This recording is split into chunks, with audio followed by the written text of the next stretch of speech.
Assalamualaikum warahmatullahi wabarakatuh. Perkenalkan, nama saya Ina Dwi Putri, Prodi PAI 3B eksklusif. Kelompok pertama, grup 2 ingin mempresentasikan hasil diskusi kami yang berjudul Simple Past Tense. Nah, sebelumnya simple past tense mempunyai fungsi. Apa sih fungsi dari simple past tense itu? Fungsi dari simple past tense itu ialah menyatakan suatu aktivitas atau situasi yang terjadi dengan jelas di masa lampau. Nah, jadi yang dimaksud dengan simple past tense itu adalah segala macam aktivitas yang terjadi di waktu lampau atau di waktu lalu. Nah, langsung saja di sini saya mengambil time signalnya atau kata keterangan waktunya sebagai contoh. Yesterday, kemarin, last night, tadi malam, last week, minggu lalu, atau mungkin last morning, tadi pagi. Atau juga bisa dipakai dengan kata ago. Ago itu artinya lalu ya, seperti 3 years ago, 3 tahun yang lalu, atau 5 years ago, 5 tahun yang lalu, dan yang terakhir 1 years ago, 1 tahun yang lalu. Nah, seperti itu ya, jadi sebagai contoh kata keterangan waktunya. Nah, langsung saja kita ke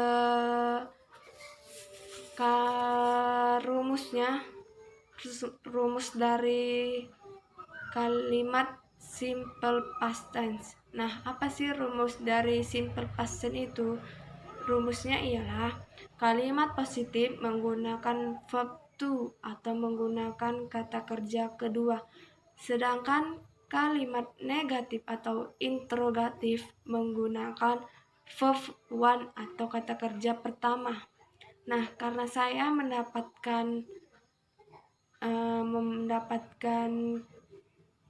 tentang menjelaskan kalimat positifnya aja, maka di sini saya akan menjelaskan kalimat positifnya.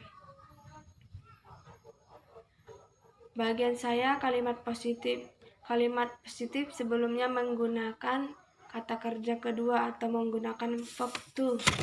Nah, jadi di sini saya punya sebuah catatan kecil tentang pengertian atau rumus atau contoh dari simple past tense. Bisa dilihat ya teman-teman. Seperti ini. Di sini kalimat positif menggunakan verb to, sedangkan negatif dan interrogatif menggunakan verb one. Kembali lagi ke awalnya atau menggunakan kata kerja pertama. Di sini ada subjek. Subjeknya yaitu I, you, they, we, she, he, it. Dan di sini saya menggunakan kata eat. Eat kata kerja kedua dari makan, dan di sini kata kerja kedua dari masak, dan di sini ada swim kata kerja kedua dari berenang, dan di sini yang terakhir ada kata bout kata kerja kedua dari membeli. Dan langsung saja saya akan mengambil contoh dari kata I. Sebagai contohnya itu ialah I ate bakso last night. Nah, jadi saya makan bakso tadi malam. Seperti itu ya contohnya. I ate bakso last night. Saya makan bakso tadi malam. Atau sebagai contoh, atau mungkin yesterday my mother cooked delicious food. Kemarin ibuku memasak makanan yang enak. Nah, jadi seperti itu. Atau mungkin satu lagi, she bought new car 2 years ago. Dia membeli mobil baru 2 tahun yang lalu. Nah, oke, sekali lagi kalimat positif menggunakan verb to atau menggunakan kata kerja kedua, sedangkan kalimat negatif atau interrogatif menggunakan verb one atau kata kerja pertama. Nah, jadi seperti itu ya. Sekian dari saya, kurang lebihnya saya mohon maaf. Assalamualaikum warahmatullahi wabarakatuh. Assalamualaikum warahmatullahi wabarakatuh. Oke, saya Nur Saidah akan melanjutkan pembahasan dari Kaina. Next, kita ke kalimat negatif atau kalimat interrogatif. Ingat, kalau kalimat negatif kembali ke bab 1 atau kita menggunakan kata didn't atau singkatan dari did not. Jadi kita tidak perlu lagi menggunakan bab 2. Nah, di sini saya akan langsung memberikan satu contoh untuk kalimat negatifnya. Saya tidak membeli motor baru kemarin. I didn't buy new motorcycle yesterday. Nah, itu untuk kalimat negatifnya. Dan yang terakhir, ada juga kalimat interrogatif.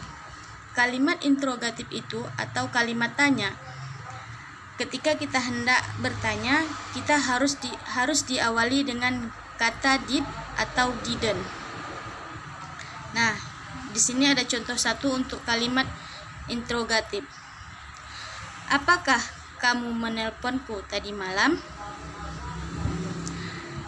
Did you call me last night? Nah, itu untuk contoh kalimat interrogatifnya. Dan saya ingatkan kembali untuk kalimat negatif atau kalimat interrogatif menggunakan bab 1 dan bab 2 itu digunakan untuk kalimat positif saja. Nah, jadi kesimpulan dari simple past tense ini ialah suatu kalimat yang digunakan di dalam bahasa Inggris, lebih tepatnya digunakan untuk kalimat yang sudah terjadi di masa lampau. Mungkin ini saja yang bisa saya sampaikan. Lebih dan kurang saya mohon maaf. Assalamualaikum warahmatullahi wabarakatuh.